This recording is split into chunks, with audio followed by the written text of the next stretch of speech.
नमस्कार दोस्तों। क्या सचमुच देश में बनी सरकार एनडीए की सरकार है, या कहने के लिए एनडीए की सरकार है लेकिन प्रैक्टिकली नरेंद्र मोदी की सरकार है? जिस तरह के 100 डेज के रोड मैप पर काम शुरू हुआ है, जिस तरह का बयान नरेंद्र मोदी सरकार में शामिल नए मंत्रियों की तरफ से आ रहे हैं, जिस तरह के पॉलिटिकल एजेंडा और एडमिनिस्ट्रेटिव एजेंडा पर काम चल रहा है, उसके आधार पर तो यही कहा जा सकता है कि टेक्निकली भले ही यह एनडीए की सरकार है, क्योंकि बीजेपी को इस बार अकेले दम पर 272 सीट नहीं मिली है। 3.5 दशक का अनुभव, बेलगाम सवालों का जवाब जो नहीं है किसी के पास। वासेंद्र मिश्र के साथ देखिए संवाद। लेकिन प्रैक्टिकली तीसरी बार बनी यह सरकार भी नरेंद्र मोदी की ही सरकार है, और नरेंद्र मोदी के ही एजेंडे पर काम होगा, नरेंद्र मोदी के इच्छानुसार ही काम होगा, नरेंद्र मोदी जो पॉलिटिकल और एडमिनिस्ट्रेटिव एजेंडा है उसी को बढ़ाने का काम होगा। अब देखना है कि इस सरकार में शामिल चंद्रबाबू नायडू और नीतीश कुमार इस सरकार की कार्य योजना, पॉलिटिकल एजेंडा, एडमिनिस्ट्रेटिव एजेंडा से अपने को कितना एडजस्ट कर पाते हैं, क्योंकि सरकार बनने के पहले ही यह बात कही जा चुकी है, एनडीए में शामिल घटक दलों की तरफ से किसी भी तरह की कोई शर्त नहीं रखी गई। नीतीश कुमार और चंद्रबाबू नायडू की तरफ से भी कोई शर्त नहीं रखी गई। मीडिया में चाहे जितना खींचतान शर्तों की बात कही गई हो, लेकिन अभी तक औपचारिक तौर पर न तो चंद्रबाबू नायडू की तरफ से और न नीतीश कुमार से किसी भी तरह के कोई शर्त रखने की बात सामने नहीं आई।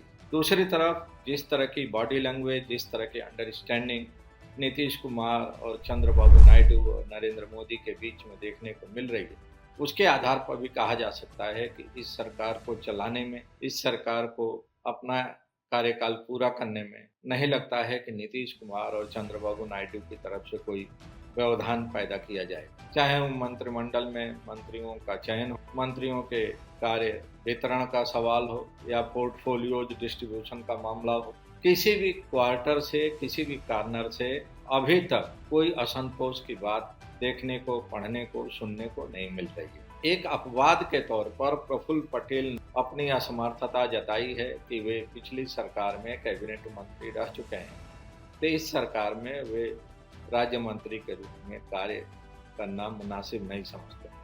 लेकिन वह भी विरोध कोई ऐसा विरोध नहीं है कि जिसके आधार पर कहा जाए कि नरेंद्र मोदी की सरकार को एनसीपी अजित पवार की तरफ से कोई राजनीतिक संकट खड़ा किया जाए। तो क्या माना जाए कि जो एजेंडा मोदी सरकार का पहले टर्म में था, जो दूसरे टर्म में था, वही एजेंडा तीसरे टर्म में भी देखने को मिलेगा? क्योंकि देश के कानून और न्याय मंत्री की तरफ से जो बयान आया है, उसने इस सरकार के मंशा को बिल्कुल साफ कर दिया है। उन्होंने अपने वक्तव्य में साफ किया है, नरेंद्र मोदी की सरकार में यूनिफॉर्म सिविल कोड लागू करना पहला एजेंडा है, उनकी एजेंडा का प्रमुख हिस्सा है। अब यूनिफॉर्म सिविल कोड का विरोध में नीतीश कुमार और चंद्रबाबू नायडू भी करते रहे, तो क्या इस बार अगर नरेंद्र मोदी की सरकार यूनिफॉर्म सिविल कोड लागू करने की तरफ बढ़ती है, तो नीतीश कुमार और चंद्रबाबू नायडू उसका समर्थन करें? क्या सीएए और एनआरसी लागू करने की दिशा में कोशिश होती है, तो उसी स्थिति में नीतीश कुमार और चंद्रबाबू नायडू उस पहल का समर्थन करेंगे? ये तमाम ऐसे मामले हैं जिस पर कि समय के साथ उत्तर मिलना बाकी है। लेकिन अभी प्रारंभिक तौर पर ये कहा जा सकता है कि आज की स्थिति में एनडीए में शामिल किसी भी नेता या राजनीतिक दल की, या हम कह सकते हैं कि राजनीतिक हैसियत नहीं है जो नरेंद्र मोदी के सामने खड़े होकर आंख में आंख डाल के नरेंद्र मोदी की नीतियों का, नरेंद्र मोदी के कार्यक्रमों का, नरेंद्र मोदी की योजनाओं का विरोध कर सके। और शायद यही कारण है कि चाहे मंत्रियों का चयन रहा हो या पोर्टफोलियोज के डिस्ट्रीब्यूशन का काम रहा हो, नरेंद्र मोदी ने अपने ढंग से ही, अपनी स्टाइल में ही किया है।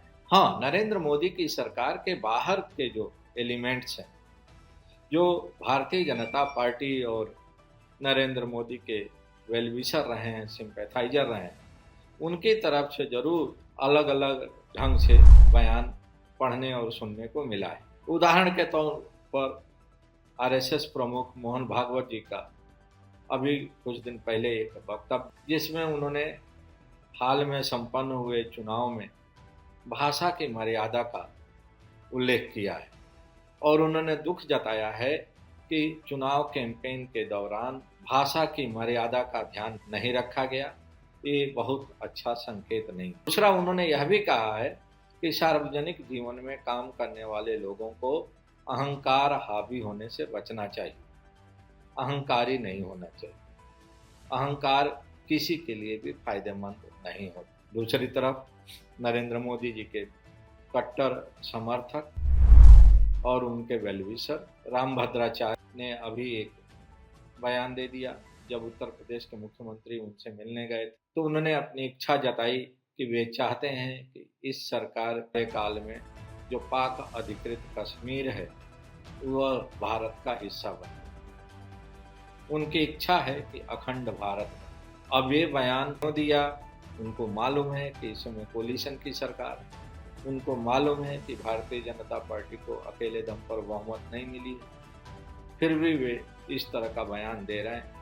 उन्होंने ये भी कहा कि जिस तरह से अयोध्या में राम मंदिर का भव्य निर्माण हो गया, उनको उम्मीद है कि इसका भी समाधान जल्दी खोज लिया। तो इस तरह के बयान जो बाहर से आ रहे हैं, सरकार से बाहर से, तो इसका अगर इंटरप्रिटेशन किया जाए, इस पर अगर गंभीरता से इसका विश्लेषण किया जाए तो इसके बहुत ही गंभीर मायने निकलते हैं। लेकिन अभी तक नरेंद्र मोदी की तरफ से, नरेंद्र मोदी की सरकार कोई भी ऐसा बयान नहीं दिया गया है जिससे कि सरकार गठन के पहले दिन से ही कन्फ्रंटेशन के रास्ते पर चल पड़ी। देश के कानून और न्याय मंत्री का बयान जरूर अपने आप में चौंकाने वाला है कि उन्होंने कहा है कि uniform civil code Narendra Modi सरकार की एजेंडे में। अब कानून मंत्री काफ़ी विद्वान व्यक्ति हैं, उसको पता है कि इस समय की सरकार पिछली सरकार से थोड़ा अलग है। इस बार साझी सरकार है और इसमें सपोर्ट करने वाले दो ऐसे राजनीतिक जिनकी कि बिल्कुल अपोजिट राय है यूनिफॉर्म सिविल कोड के बारे में, फिर भी उन्होंने यह बात कही है। तो अब इसका आकलन नरेंद्र मोदी जी और उनकी सरकार को करना है कि इस तरह का बयान देना सरकार के भविष्य के लिए कितना फ़ायदेमंद है या एनडीए अलायंस के लिए कितना फ़ायदेमंद है। और एनडीए में शामिल नीतीश कुमार और चंद्रबाबू नायडू को सोचना है कि क्या वे यूनिफॉर्म सिविल कोड लागू करने के सवाल पर मौजूदा सरकार का समर्थन करेंगे या विरोध करेंगे। इसके पहले का ट्रैक रिकॉर्ड तो यही रहा है कि चंद्रबाबू नायडू और नीतीश कुमार अपने तरीके से यूनिफॉर्म सिविल कोड, सीए और एनआरसी, अल्पसंख्यकों को आरक्षण की सुविधा बनाए रखने जैसे मुद्दों पर अपनी अलग राय जाहिर करते हैं। नमस्कार, धन्यवाद।